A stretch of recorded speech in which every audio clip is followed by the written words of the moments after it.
looks relaxed, you know. It just looks like she takes these things in her stride. She's extremely calm, extremely considered, and I think she's got incredible challenges, and everyone knows that she's got incredible challenges, but I think she's also got incredible opportunities, and it's going to be fascinating to see what she says to the world when she speaks tomorrow. That is the big question, is it? What happens next, and what's she going to do? As you mentioned, we're expecting her to speak tomorrow. What do you think she's likely to say? You know, I don't dare to predict, but I think that there are definitely some clear challenges which Burma's facing, which she may touch on. I think one big thing is that there's the real potential for civil war to flare up in Burma. There's already been, since the sham elections that were held last week, there's already been fighting in the Shan state, there's been significant fighting in Karen state, which borders Thailand. And, you know, the regime has excluded the ethnic nationalities from any of the political process, just as they've excluded all Burmese people from the political process. So one thing is some form of reconciliation, and she's one of the few leaders from the majority Burman ethnic group that the ethnic nationalities, the minority groups, trust. So she has a powerful potential for reconciliation within the country. Then I think building a broader-based movement. The NLD, her party, was disbanded because of pressures from the regime. There's real potential for her to build a much broader-based movement which isn't confined by what was the previous National League for Democracy. And that would include the ethnic nationalities, civil society groups, other political parties that were part of the pro-democracy movement but have been in some way, it's fragmented and could be unified and could be strengthened. So there's a potential to do that as well. John Jackson speaking there. Well, in a few minutes, we'll be joined by viewers on BBC One when Riz Lateef will have the very latest news and sport. In the meantime, if you're away from the television and want to keep up to date, you can watch BBC News live on the web. Go to bbc.co.uk/news and click on the link.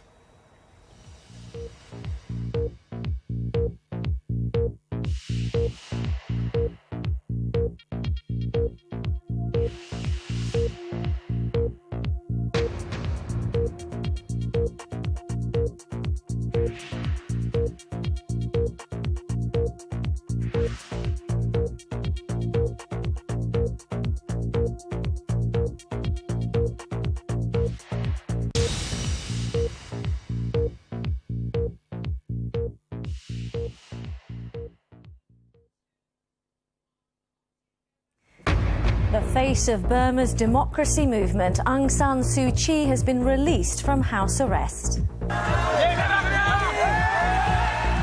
She spent 7 years confined to her home. She called on the Burmese people to now work together. Her release brought thousands of jubilant supporters to her compound in Rangoon. The Irish government is in talks about a European bailout for the country's ailing economy.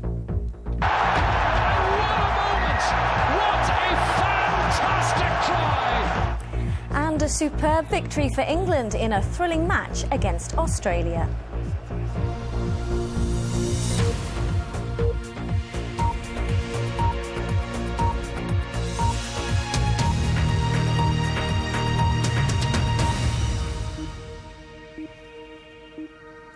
Hello and good evening. After more than 7 years under house arrest, the Burmese pro-democracy leader Aung San Suu Kyi has been released by the country's military rulers. On hearing the news, crowds of her followers rushed to her compound in Rangoon. She told them, "We must work together in unison." The Nobel Peace Prize laureate had been detained for 15 of the past 21 years, but her detention order ended today. Our World Affairs editor John Simpson reports from Rangoon. By late afternoon, Aung San Suu Kyi's supporters were starting to worry whether she would be free today after all. The government forces who blocked off the road to her house looked immovable. It's 4:15 and the sun's just starting to go down. But the standoff is as firm as ever, and nobody really knows what's going to happen. Neither the demonstrators who are sitting down here, nor, indeed, the soldiers and riot police behind me. But then...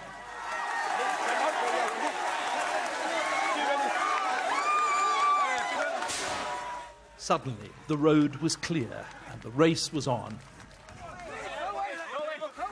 The crowd fetched up at the gate to her house. And then a quite unforgettable moment. Aung San Suu Kyi, a free woman, walking to meet her people.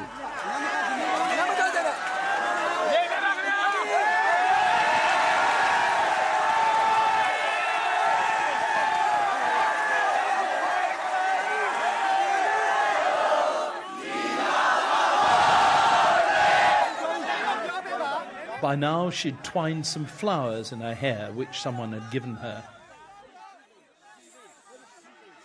She'd clearly worked out very carefully what she